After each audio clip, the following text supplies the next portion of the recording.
ناس كتيرة شايفة ان يعني ما ينفعش ان حد يستقوى بالخارج، يقال دايما كلمة استقواء بالخارج، وان بقول دايما لحضرتك ايه؟ ان احنا في بقول مصر هنا لما لحضرتك حاجه. بنستقوى بالخارج دي حاجة تهين يعني السيادة بقول الكروية لحضرتك المصرية. حاجه. يعني شايف حياتك انا دي هقول من لك انا. منطلق وطني، يعني الناس بتاخدها من منطلق معلش الوطنية. معلش. امم وانا عارف ان في حد مسؤول قال انا جزمتي على رقبه اي حد هيشتغل ضد مصر، وانا كمان جزمتي على رقبه اي حد يشتغل ضد مصر. انما ناخد الموضوع ونبسطه في موضوع نبسطه ونوجزه في حاجه بسيطه خالص. انا انا ماضي على الميثاق الاولمبي ليه؟ عشان اضرب الناس بالشلوت هنا واقول انا عنتر زماني، وانا ابو زيد الهلالي. ما ينفعش. انت لازم ماضي على ميثاق اولمبي، لازم تحترم هذا الميثاق، ولازم تبقى عارف بنوده ايه وتتصرف من خلاله. وانا اسف ان في لجنه قانونيه هو مشكلها، مش متشكله في وزاره الرياضه، يجب انها تقرا الميثاق الاولمبي وتعرف حقوق مصر تقف عند فين وحقوق غيرها تيجي فين. ده نمره واحد. اما قضيه الاستقواء بالخارج، فانت عندما لا تجد من ينصفك في بلدك فلا بد ان تلجا لمواثيق انت ماضي عليها. زي مثلا الاتحاد الدولي للكوره، الاتحاد المصري لكره القدم، ده اتحاد اصلا تحت الامبريلا بتاع الاتحاد الدولي لكره القدم، وليس تحت الامبريلا بتاعه وزاره الرياضه او اي مؤسسه حكوميه في مصر. عندما تفاجئ ان طيب هو انا عملت ايه؟ انا اشتكيت في اتحاد الكوره وبعت صوره للاتحاد الدولي. على طول بعمل كده، بعت صوره للاتحاد الاصل للاتحاد الكوره وصوره للاتحاد الدولي. الاتحاد الدولي قال لهم انتم انا وصل لي ده من الالكتد المنتخب، الرئيس المنتخب بتاع نادي الزمالك، ما كانوش بعتوه له.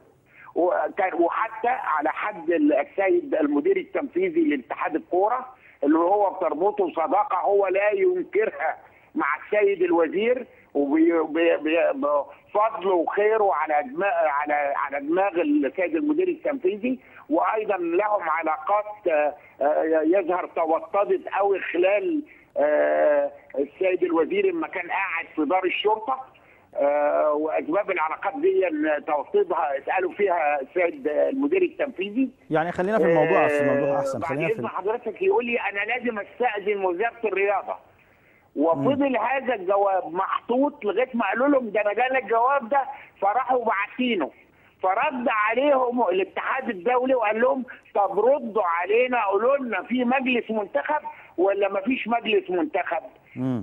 وادوا لهم ديدلاين يا حازم يوم 13. فاللي حصل يوم 13 ده لغايه النهارده ما تردش، لغايه ما انا بكلمك كده ما تردش. فرحت بقى على الجواب تاني وصورته عندهم. انا لا خنت حد ولا قلت حاجه، الجواب عند اتحاد الكوره ان هذا المجلس بتاع اتحاد الكوره المصري متواطئ مع وزاره الرياضه.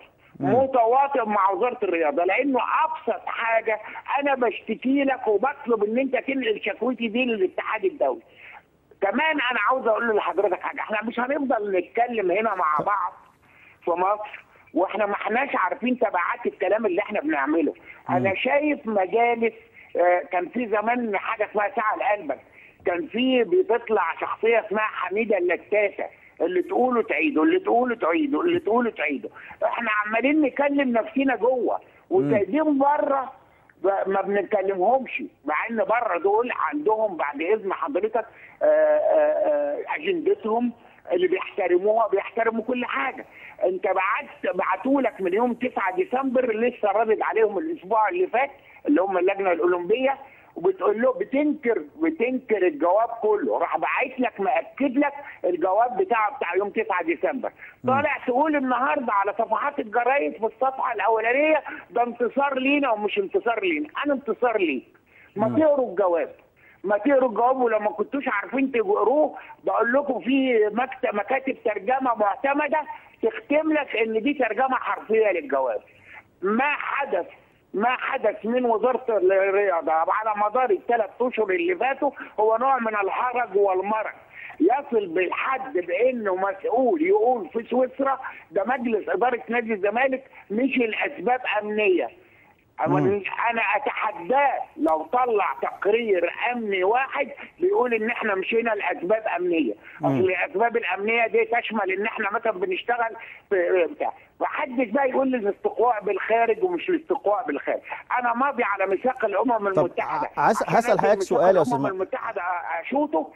طب عايز اسال حضرتك سؤال، في ناس بتقول دايما الاتحاد الدولي الفيفا. طب مين اللي يقول الكلام ده يا حاج؟ في ناس مين اللي يقول الكلام ده؟ استاذ ممدوح، في ناس نظرا للحاله اللي استخفاف بعقول البني. انا بص يا حاج، في حياتي احب حوار العقول وما احبش حوار العجول.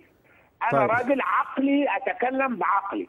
انا بعد اذن حضرتك واقف في هذا الموقف وساظل فيه مهما كلفني.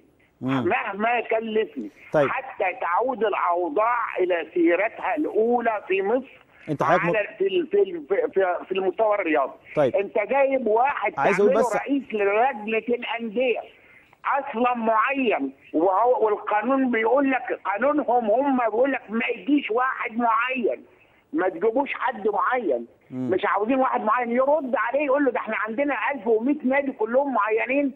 طب اشرب انت بقى، اشرب. طب ودور الجمعيات العموميه في 2009 يا حاجم 27,000 واحد دخلوا نادي الزمالك وادلوا باصواتهم. انت بتنتهك حرمه الجمعيه العموميه وتنتهك كرامتها وتنتهك كبريائها وتقول دول فشل حلهم. يا سلام. عايز اسال سؤال. انت مين انت عشان تحكم على نادي الزمالك؟ في ناس انت مين انت عشان تحكم على نادي الزمالك؟ في ناس كتيره. استاذ ممدوح، مش قدك. نادي الزمالك ده تاريخ بقاله 110 سنه. طيب. مش انت يا فندي يا اللي قاعد بترشيح من البرادعي. طب خلينا يا استاذ ممدوح بس ناخد وندي مع بعض في الحوار. انت اللي هتحكم على نادي الزمالك. طيب. نادي الزمالك اللي سمح لك ان انت تعمل كده. استاذ ممدوح، عايز اقول لحضرتك حاجه بعد اذنك. دلوقتي يعني المجلس اللي اتحل ده هو لا مش اول مجلس اتحل، في مجالس كتيره اتحلت قبل كده وما كانش فيه يعني حد بيخاطب الاتحاد الدولي. فهي النظريه اشمعنى المره دي هو اللي حصل؟ يعني حضرتك كنت جيت مثلا في مجالس معينه كثيره قبل كده، وفي مجالس كثيره اتحلت قبل كده وما حصلش موضوع اللي هو ان نوصل موضوع الاتحاد الدولي ده. في ناس كثيره بتتكلم في الموضوع ده. خلاص الموضوع مشي والنادي كسب والدنيا هاديه خلاص. يعني انت شايف يعني في بيقولوا كتير ان هي موضوع مصالح شخصيه وليست مصالح يعني ان هو شرعيه المجلس والكلام ده كلها يقال ان هي مصالح شخصيه. بقول لك يا حاج. اتفضل. معلش ما تكلمنيش بشرعيات. لا، تنتهك فقط في مصر. في مصر من ناس مسؤوله زي دي الشرعيه تنتهك. دول ناس مش عارفه حدودها تقف فين ولا تتكلم فين. وتقعد في جلسات ومودي واحد يقعد مع اللجنه الاولمبيه الدوليه ما بيعرفش يتكلم لا انجليزي ولا فرنساوي ولا فهم الست اللي بتترجم له. انت بتتكلم في ايه يا حازم؟ ويقول لك دول قاعدين بيتكلموا مع مين؟ لا بس هو استاذ باسل عادل، استاذ ممدوح، استاذ باسل عادل دخل في مداخله هنا ووضح ان هو اتكلم يا حازم. طيب انا هقول لحضرتك بس قابلت ان انا اخش عشان اتكلم. اتفضل يا فندم. ما تعمليش فواصل. لا انا بشرح لحضرتك حاجه ان باسل عادل دخل فشل كامل لهذه الوزاره ولهذا الوزير المدعي اللي ما يعرفش حاجه. بلاش يا استاذ ممدوح بس والنبي بلاش تجاوز بعد اذن حضرتك. بنكرنا احترام للناس كلها. مين؟ انت بس بشويش بلاش نتجاوز مع حد. كابتن طاهر كابتننا الكبير. انا بقول له انت اللي فاشل مش انا اللي فاشل. طب اهدى بس. انت المحاكم وروح قول.